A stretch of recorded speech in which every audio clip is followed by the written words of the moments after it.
Good day, everyone. Welcome to Real Conservative News Update. I'm your host, Nathaniel Rajkumar. Today, I'm highlighting news from Guyana. The country of Guyana has confirmed that the location of the sunken MV Barima has been identified, allowing authorities to transition from search and rescue efforts to a full-scale recovery operation. In a statement issued on Monday, the government said the breakthrough came through aggressive and coordinated actions by the various agencies and partners involved in the operation. At least now it will have closure for the families, but that's a real big, huge tragedy there. According to the statement, the vessel's location was first identified at 1:31 p.m. by fisherman Harish Singh, who had also assisted with rescue efforts on Sunday.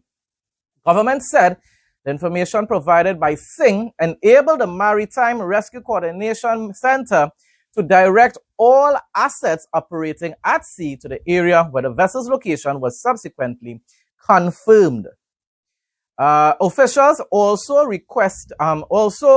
recredited local fisherfolk and the privately owned vessel Gilligan Island for assisting in confirming the location of the wreck.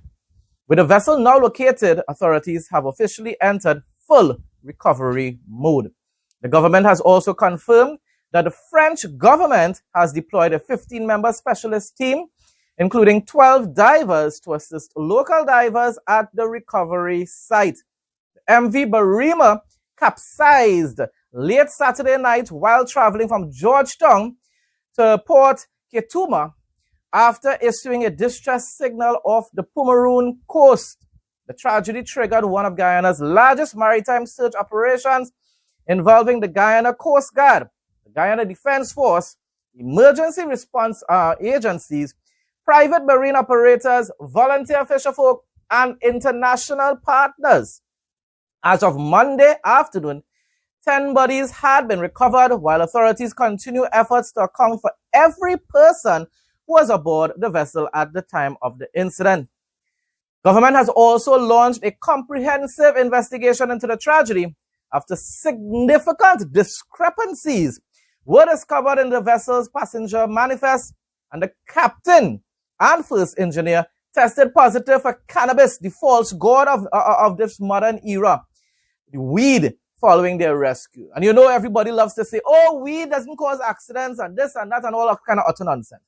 Weed affects your cognitive function. It slows down the synapse process with the sensory neurons in your brain. And then people want to say, oh, weed isn't like alcohol. It doesn't affect you. It doesn't cause any accidents or any stuff like that. Statistically speaking, go and Google it and you will see that weed does in fact cause accidents. And in this case, a huge tragedy. Most likely these people were not intoxicated with alcohol. Most likely they were just high on weed. You expect to be high and function normal? No, never.